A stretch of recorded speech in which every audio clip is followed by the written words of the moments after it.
Welcome to Dr. Pai's Astrology channel. I am Nav and I'm here today with someone who needs no introduction.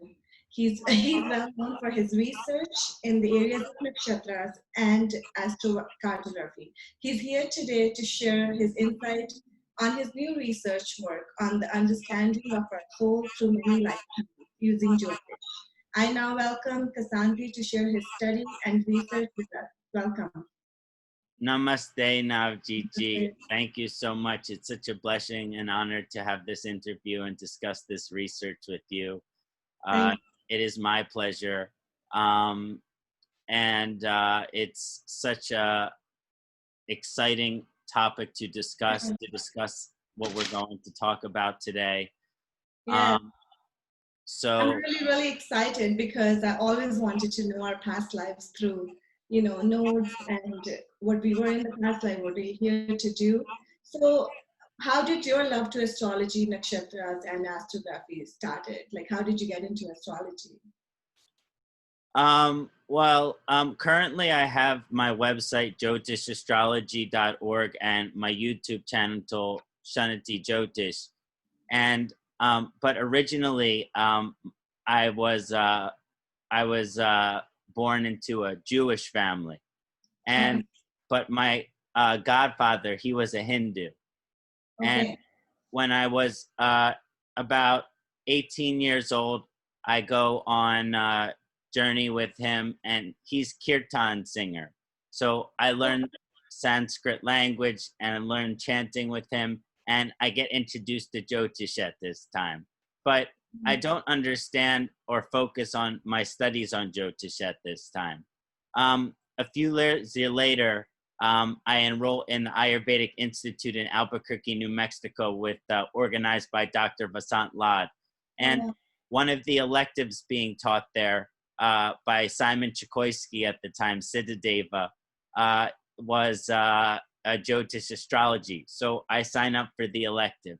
And by the end of the course, Simon says, you got to be doing this astrology. This is your dharma. You need to take this to the next level. And eventually, all of my fellow students were asking me to interpret their chart. Then other teachers were asking me to interpret the chart. Then I was so busy doing consultation that I didn't even have the full time for my Ayurvedic study anymore. So I had to retire from studying up the Ayurveda and focus strictly on the Jyotish. And that was about 5 years ago now. So I've been focusing strictly on the Jyotish research for 5 years now, and in the process done, many different consultations, probably up to around 1,000 by now. So I'm just getting a lot of experience, getting a lot of practice. And I also studied with Mahadev Levine. He's out of Santa Fe, New Mexico. He's a great Vedic astrologer through the Amma organization. And so I've had many amazing teachers, Dr. Vasant Lad, Simon Chikoisky, Mahadev Levine. And I've also loved the ancient texts. So the Brihat Parasha or Shastra, I read this many times. I studied this with the Sanskrit language and tried to understand it. And so I just fell in love with Jyotish this way. But once I understood I was Rahu ascendant, it explained many things about my life. And I no longer questioned the validity of the astrology because it had explained so much to me at that time. Yeah, exactly. And astrography in particular. So how did that? The Astro-cartography started out as a hobby because I started to be interested in the different energies of affecting people where they are.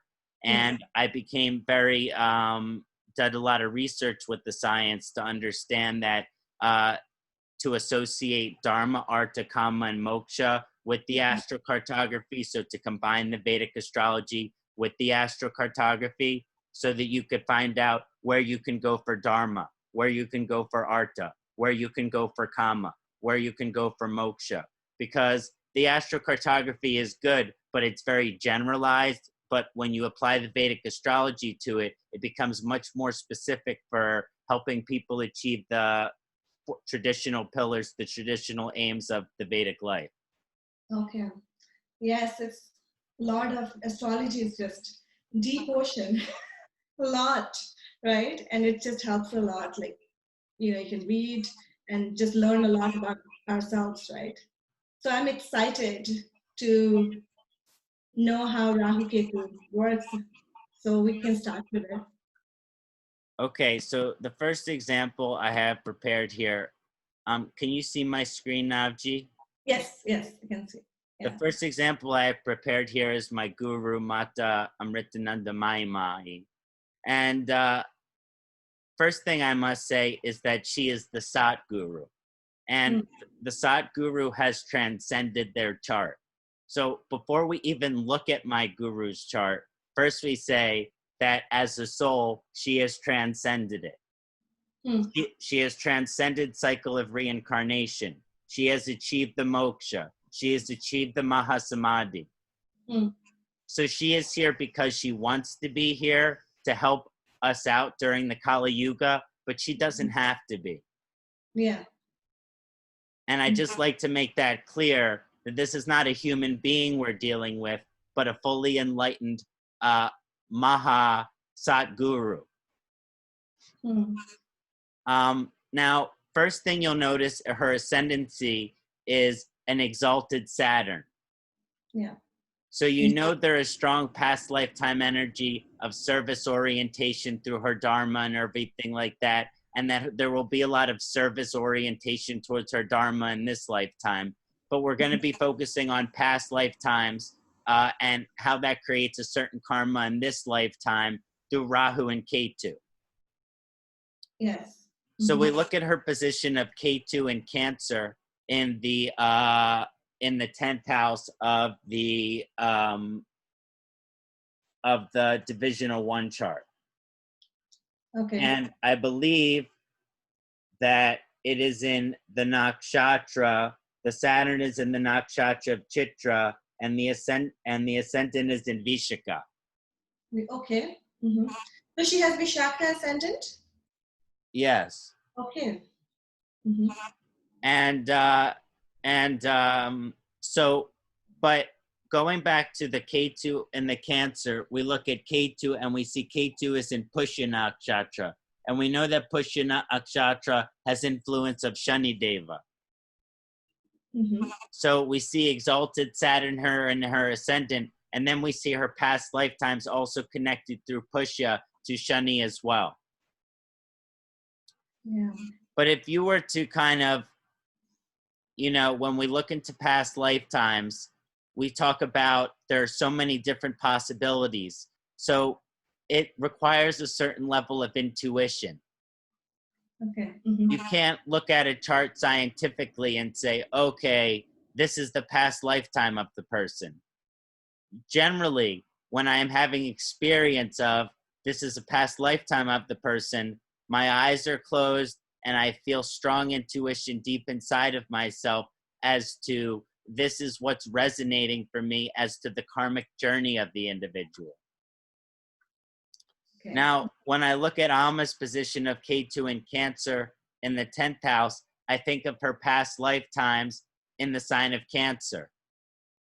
And I think of the Divine Mother. Yeah. And I think of support, and I think of care, and I think of sympathy, and I think of empathy. And I think of being a mother and having a career which had a motherly energy. And there is no argument she carries that energy into this lifetime as well, if you call the service that she does part of her life purpose. Yeah, right.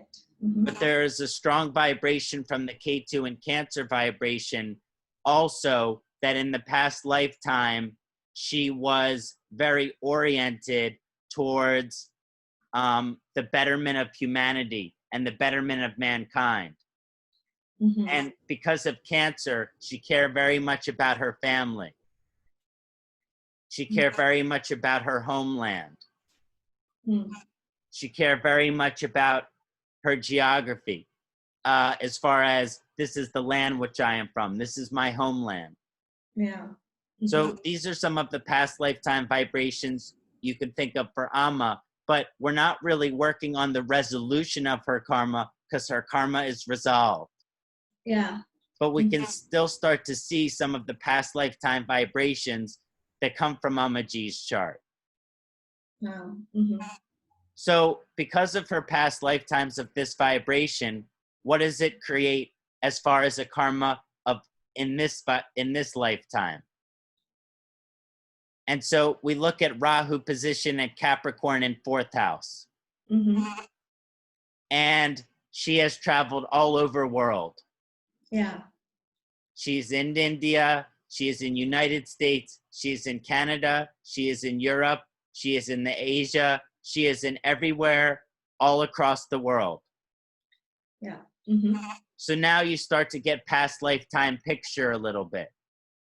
So in past lifetime, she had this career of service, same kind of divine mother energy, but travel was limited. Travel was limited. You couldn't take a plane to go to California to give hugs. Yeah. Yeah.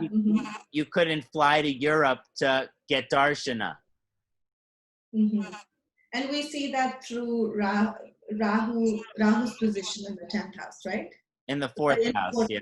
Sorry, yeah. It shows that in this lifetime, there's a lot of karma for her to kind of travel and move around and bring her darshana and her wisdom and her spiritual enlightenment to the world as a whole. So the whole world is supposed to know of Amma. Okay. And as you can see, she is one of most popular saints. Yeah. And humanitarian, right? And she's very humanitarian, raising millions of dollars for humanitarian causes in her home country of India, building toilets, service to the hungry, and much, much more. Interesting. So there is this energy of bringing the bliss, the Ananda to the Western world. Like when we might look at Yogananda's chart later, we can see he had a similar karma of he had past lifetime of being this wise spiritual teacher, but he had to bring that wisdom to the rest of the world. Okay. And so you can see Amma has this strong karma of divine mother vibration as part of her life purpose. But service through the divine mother. But you can also see in this lifetime how she'll have to travel and be very much international in order to, as part of her karma. Okay. And that's why you can get a hug from her in pretty much any major city across the world. Yeah, that's true. So this is just a little example of some energy of what you can see past lifetimes through the chart. We can pull up another example if you wish, or you can ask any questions about Amma's chart. And then, so for example, past life of this person, right? So do we see it as like the very recent? How do we know which life? Or with Amma's chart, would it be like many, many lifetimes of service? Yeah. So with Amma's chart, it would be more complicated because her karma is complete as a Satguru. Okay. But generally speaking, whichever life carries the most karma, that will carry its most impression into the chart, into the next lifetime. Okay. So whichever past lifetimes of hers has most karma accumulation, that will get processed into the next life. Okay. So it's not, we don't know how recent, but we know that there's a lot of karma there. Okay. And we know with Ketu that most of the karma is complete, and in Amma's case, all of the karma is complete. Yeah. She can be no more divine mother than she is. Okay. She can be no wiser. Yeah. She can be no greater healer. Yeah. She can bring others to moksha. Yeah, and to the heart energy. And to liberate people upon their path. Yeah. So she's complete her karma with Ketu. So it's very interesting as we get more into the other examples of people who have incomplete karma with Ketu, but with Amma, we have the completion of her karma with the Ketu.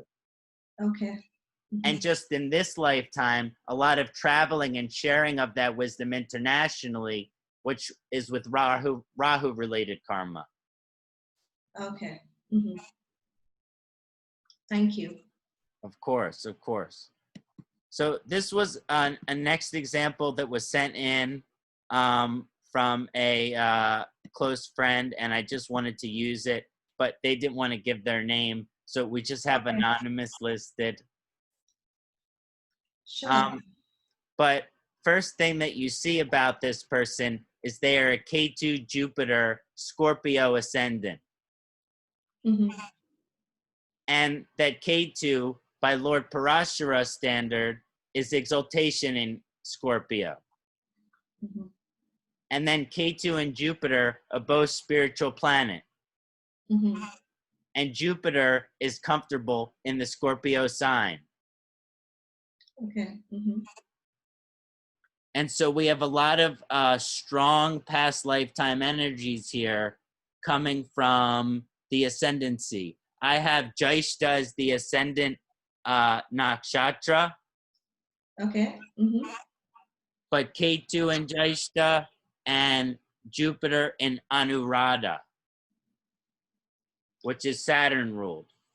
Okay. But as far as Jyeshta, we have a strong influence here of the elder. So we're getting into some strong past lifetime energies here. Okay. So from a past lifetime perspective, first of all, you look at other thing in your chart and you see Saturn moon conjunction in 12th house, not to get too distracted. Okay. But Saturn is also exalted. And this is house of ashram, of spiritual pilgrimage. We know this. Now, Ketu and Jupiter, Scorpio vibration in the Jyeshta Nakshatra mixed with the Anuradha Nakshatra, it kind of brings different kind of past lifetime vibrations. Okay. If you look at the Jyeshta vibration, you're looking at a past lifetime as some kind of elder or wise saint. Okay. A Brahmin, a priest. Okay. Someone who is looked to for their wisdom, for their mystical abilities, possibly a guru, and a guru very connected to the mystical realm. Okay. So this person in their past lifetime could have been some kind of spiritual teacher or spiritual guru. Okay. But then Anuradha being brought down to the Jupiter. Okay. And that shows that there might be servitude. So there's past lifetimes and this person was a priest. Okay. But also past lifetimes in which they may have been servant. May have been, sorry, I missed that? Servant. Servant, okay. So again, when we think of the reincarnation cycle, we think of many past lifetimes, and maybe some carry many karmic debt from many different lifetimes, and they are all trying to get processed through into this lifetime so that we complete our karmic journey, so that we complete our karmic cycle. Now, from a past lifetime perspective of Ketu Jupiter ascendancy, because of energy of your own spiritual path being your this person, their own spiritual path being their focus in the past lifetime, it creates an energy in which they were unlikely to be married. Okay.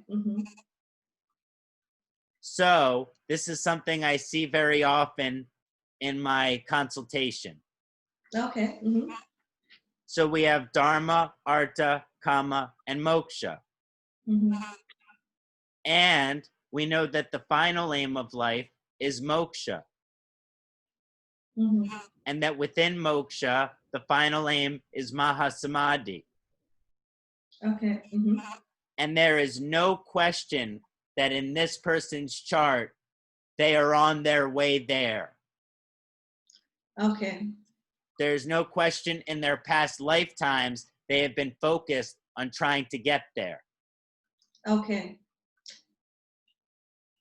However, Damartakama mokshanam, arogyamula mutamam, rogas tasya pahataraha shreyasho jivatasya cha. We think of the moksha as the ultimate aim of life. But there is no moksha without dharma. There is no moksha without artha. There's no moksha without kama. Yeah. And so a lot of people who are on this spiritual path, very close to the moksha, they have to come back to fulfill some human aim of life. Okay. And the Rahu falls in the 7th house of marriage under kama. So it show in the past lifetime, this person focus on spirituality and religion, and they renunciate marriage. Okay. They renounce against the marriage. And then this would be indicated also somewhat by the Saturn moon exaltation. But in this lifetime, to complete their karma so that they can get closer to moksha, then they would have to become married. Okay. So basically, it's whatever part of their life they need to complete so that they can prepare for the moksha. Okay. As if we can get to moksha without going through dharma, artha, and kama first, but we cannot. Samartha kama moksha. So there's, in this chart, we see someone having to experience kama through marriage to a person. In this lifetime. In this lifetime, in preparation for their eventual and very close Mahasamadhi. Okay. And is that for everybody who has Rahu Ketu in the 1 and 7th axis? Or? Oh yeah, anyone who has Ketu in the 1st house and Rahu in the 7th house, depending on, of course, other planets and positions, they might have not been married before this lifetime. Okay. And then, of course, if the planets are there, so for example, with Ketu and Jupiter, that changes, the conjunction will change? Of course. Okay. So if you had Sun Mercury in Scorpio there, it might not necessarily have to do with their karma. It might anything to do with the romance or relationship or anything like that. It might have to do with them achieving some sort of individual goal or goal from their own will. Okay. Or if the Sun and Mercury were in Aries there. But maybe if Venus's and Moon were there, that would also suggest something romantic. Okay. So that changes a bit there. Yeah, so you really have to take a look at the conjunction there. But looking at these two spiritual planets, you see someone who's focused on moksha in their past lifetime, but hasn't experienced kama fully, which is their block to the moksha.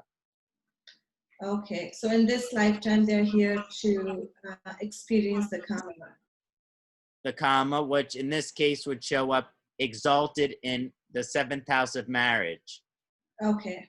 Your Rahu, the anonymous chart here is exalted Rahu.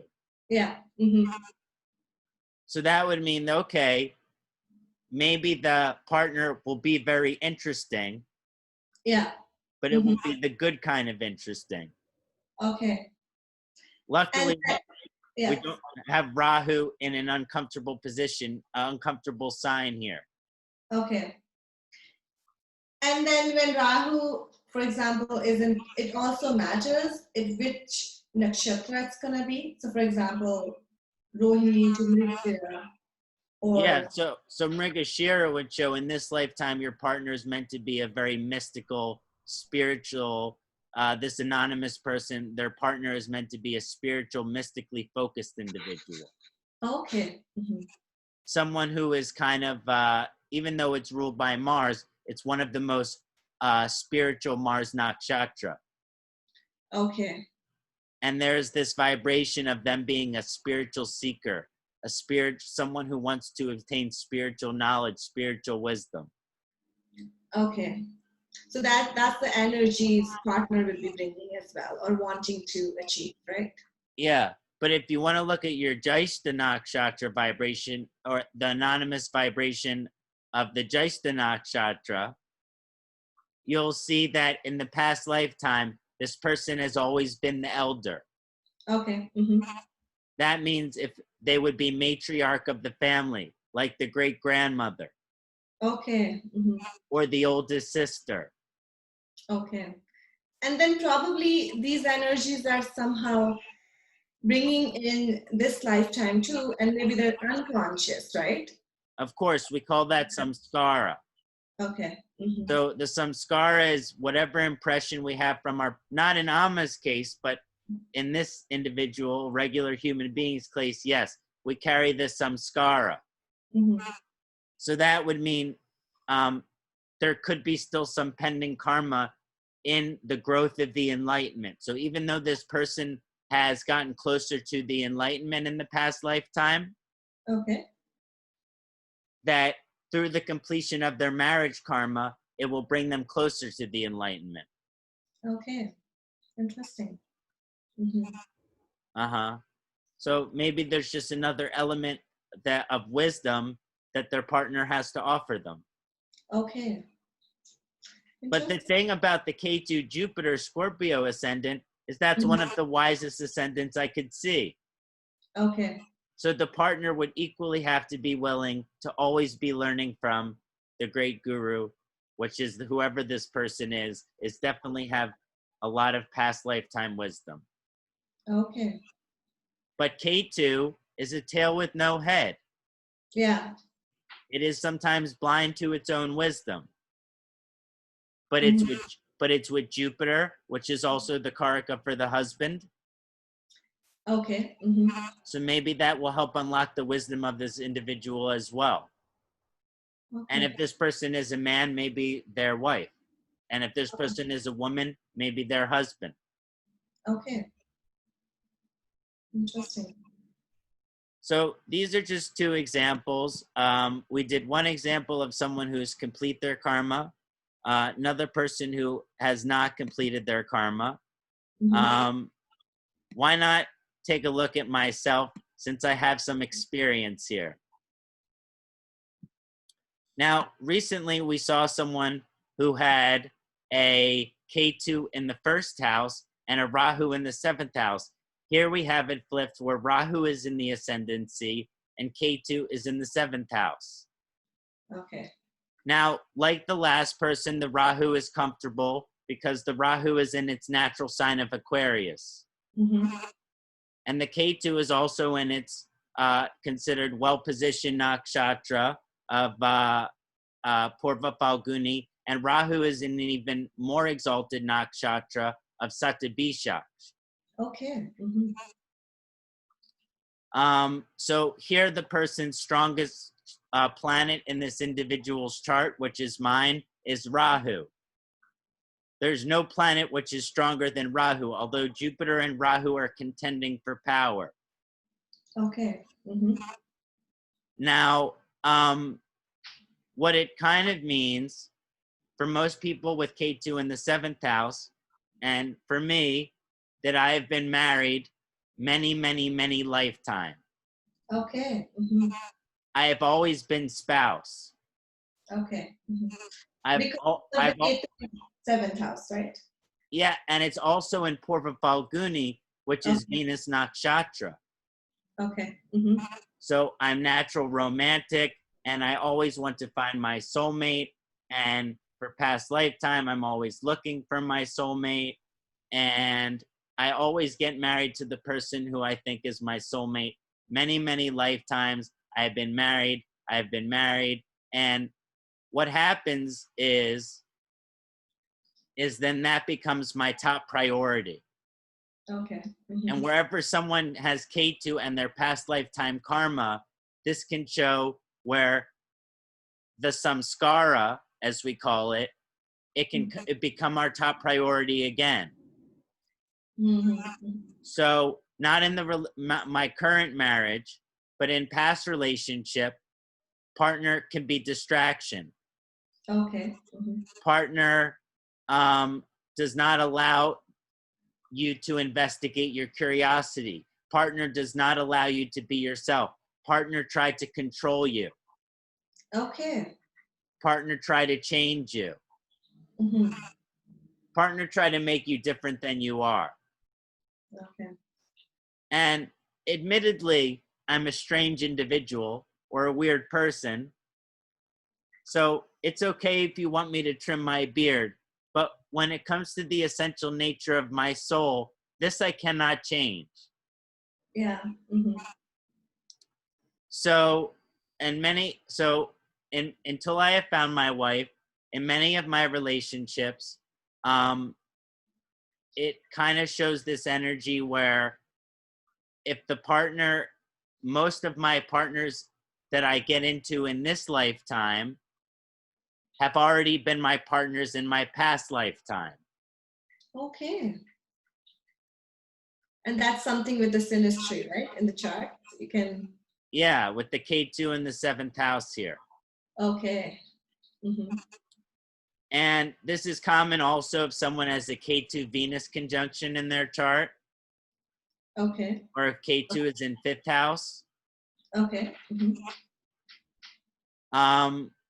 But that if the relationship didn't work in the past lifetime, well then why would it work in this one?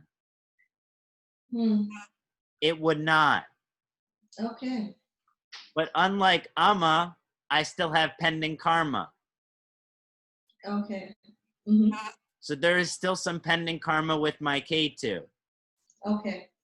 There is someone, I believe my wife, and for whatever reason in the past lifetime, one of us die young.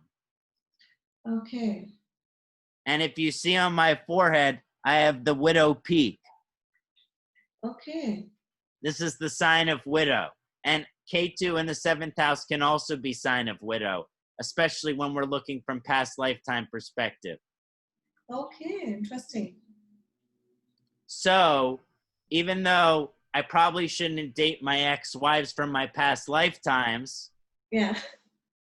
whichever one I didn't complete my life with, which means the one that I lost and had to be widow, or she had to be widow, well, that is still karma, which is to be completion. Okay. So I'm currently married, I'm very happily married, and I believe it's the completion of my karma. Okay. But also you must look at the Rahu. And Rahu is fiercely strong here. Yeah. No, and it shows that I have many occult esoteric interests. As you know, I'm an astrologer. And so I don't know in America, but many women, they want their husband to be doctor. Yeah. They want their husband to be lawyer. My whole family is lawyer. Oh, really? Interesting. Judge and lawyers. Oh, okay. Cool. They want them to have job within society. Yeah. But my Rahu ascendancy is so strong, it's impossible. Yeah. My dad even sells the wine. Your dad sells the wine? Yeah. Okay. And I thought I would try, but still, it was too close to society. Okay. I only lasted the job for 2 weeks. This was way before I found astrology. Okay. So it kind of shows, as you know, Aquarius is a fixed sign, so there's some fixed karma. Satta Bishak ruled by Rahu, 100 medicines. So my dharma is to be Jyotish. Yeah. And my wife, she has to support this. Okay. My other girlfriend, before my wife, Mm-hmm. they didn't believe in me the way my wife does. Oh, that's beautiful. You know, my wife truly believe in me and believe in my intuition and believe in my gifts, and she says she experienced them herself. Wow. Interesting. So it's very compatible in that aspect, but just in general, yes, I'm always going to be mystically occult oriented and focused. Mm-hmm. And as soon as someone tries to distract me from that, it's not, K2 is going to try to take that force away or make that force more distant. Okay. And does it, how does it change if some, like for instance, if Ketu and Rahu is exalted versus it being in, you know, a sign where they're not exalted or not strong? So does it change the, like is it, there is a more karma versus exalted versus less exalted or debilitated? Okay, so you mean the position of the nodes? Yeah. Well, first of all, we have to discuss theoretically that many astrologers, many great Vedic philosophers, and Jyotisha believe that Rahu and Ketu have no dignity. Okay. But I believe Rahu and Ketu have dignity because I see Rahu act better in certain position and I see Ketu act better in certain position. Mm-hmm. So let's say that there was a really difficult Rahu here. Let me think of one here. Rahu and Mars in Cancer ascendant. Okay. Mm-hmm. Ouch. Okay. This person would probably have lots of trouble in relationship, Mm-hmm. possibly abuse in their relationship, Yeah. Mm-hmm. possibly be an abusive person. Hmm. And also it would kind of show that their mystical or occult interests Yes. Mm-hmm. are less sattvic. Okay. Interesting. So yes, we do definitely want to take into the dignity into consideration when determining whether kind of like how the karma is going to manifest as far as their actions and their interests and things like that, especially with Rahu. Mm-hmm.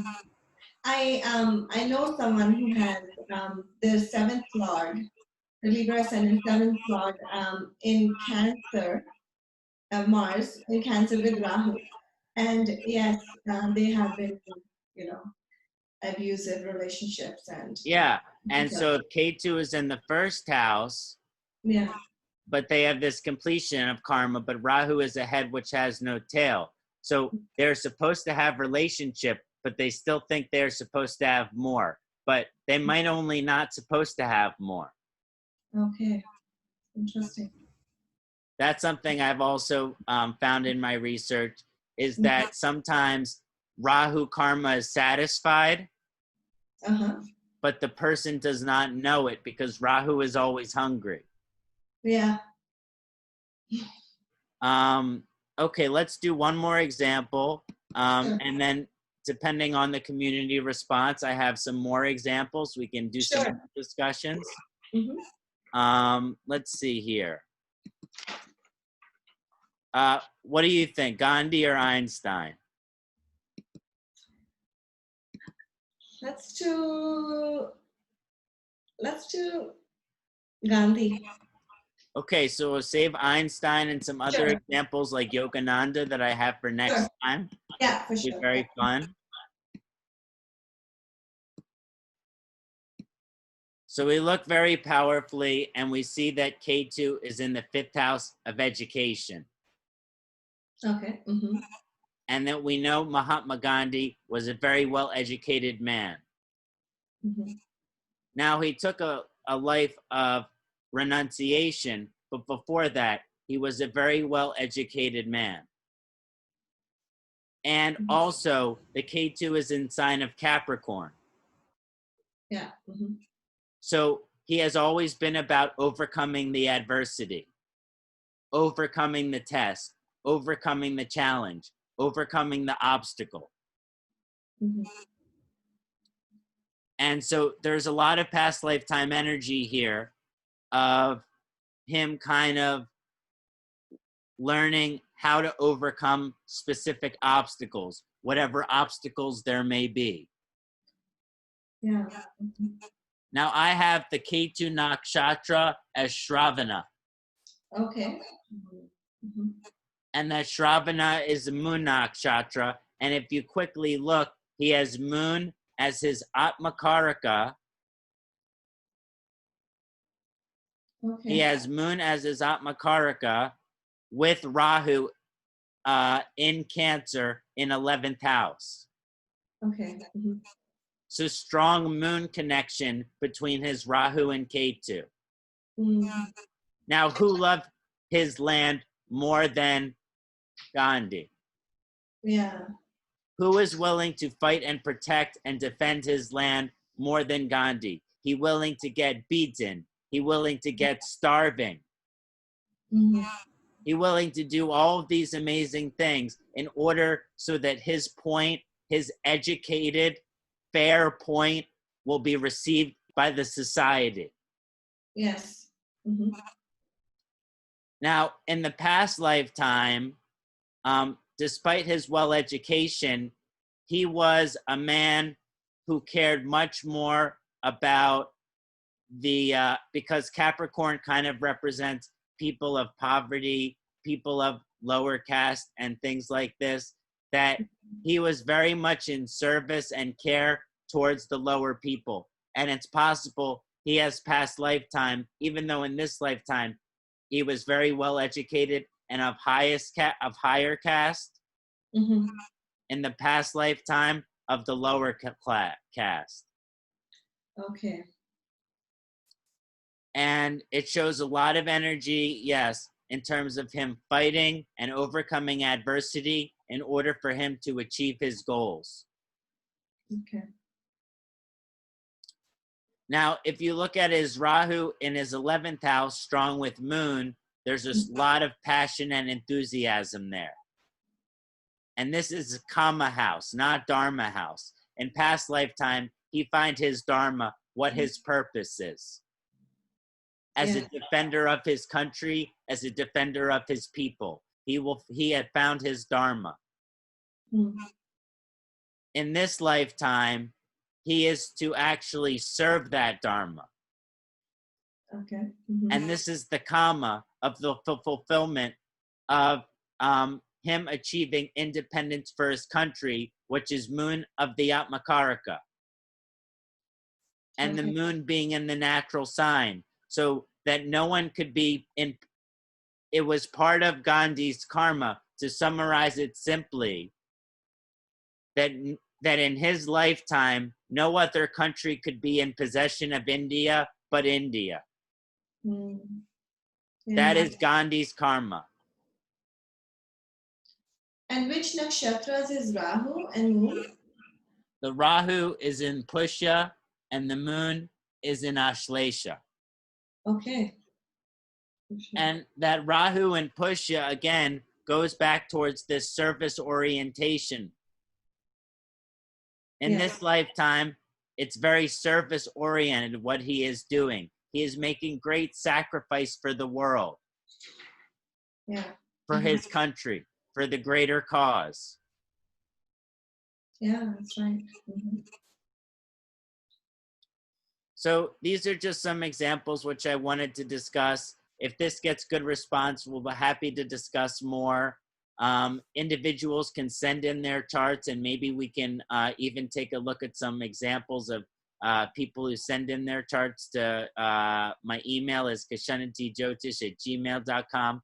We'll see how the response from the community is on this. Yes, and then where can they reach you? Will you send me a link and I'll put it below? So if they want to have a consultation, or do you want to send in your charts, their charts to you? Of course, that would be my honor. I'll send that over. Okay, and I just had a quick question. I had written a few questions if you have time. So Rahu is said to be the outlet and Ketu is said to be the inlet, right? So how do you observe these karmas align in this dicta? Like how do we? Yeah, in terms of the inlet, Ketu is what you allow to come to you. Okay. Because your past lifetime karma has accumulated there. Okay. So if you go and you seek it, it create much trouble. Okay. So you let it come to you. Okay. Inlet, let it in. Okay. Don't go to seek your Ketu karma. Okay. So for me, for example, I find my wife when I give up on marriage. Okay. And actually, she also gave up on marriage. Okay. And So then we find each other and we're like, let's get married as soon as possible. Okay. So, yes. And then the outlet, Rahu shows what action you have to take to complete the karma. Okay.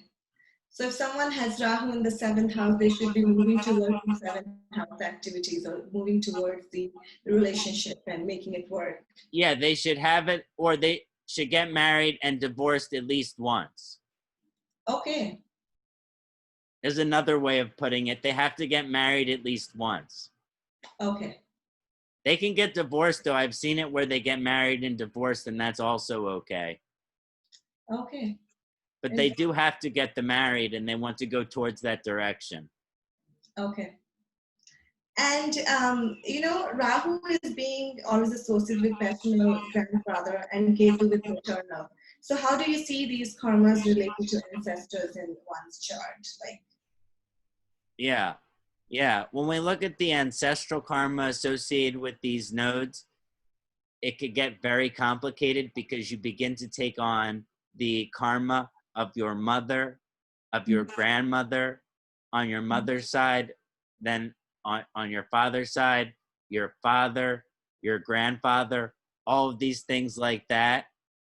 So first we focus on our karma, but we understand that as we start to complete our karma, these are the karmas which are left incomplete by our ancestor. Okay. And so if you look at maybe the path of some of your ancestor, you are completing the karma with Ketu, which they did not get to complete. Okay. Then with Rahu, you're taking the actions that they were not allowed to take. Okay. Like, for example, in other time, I wasn't allowed to be, know my ancestors were Jewish. I could get in a lot of trouble for that. Okay. But now it's safe to say that. Okay. Sounds good. Yeah. Thank you. Oh, thank you very much. Yeah, I can, if you want to be reached for consultation, JyotishAstrology.org, and I'm on youtube.com/Kṣaṇāti Jyotish. My email is kṣaṇātiJyotish@gmail.com. Dr. Pai, Navjeet, and I hopefully will be working together much more. And it was such a pleasure to discuss this topic with you. Yeah, it was a lot of fun. Thank you. Thank you so much.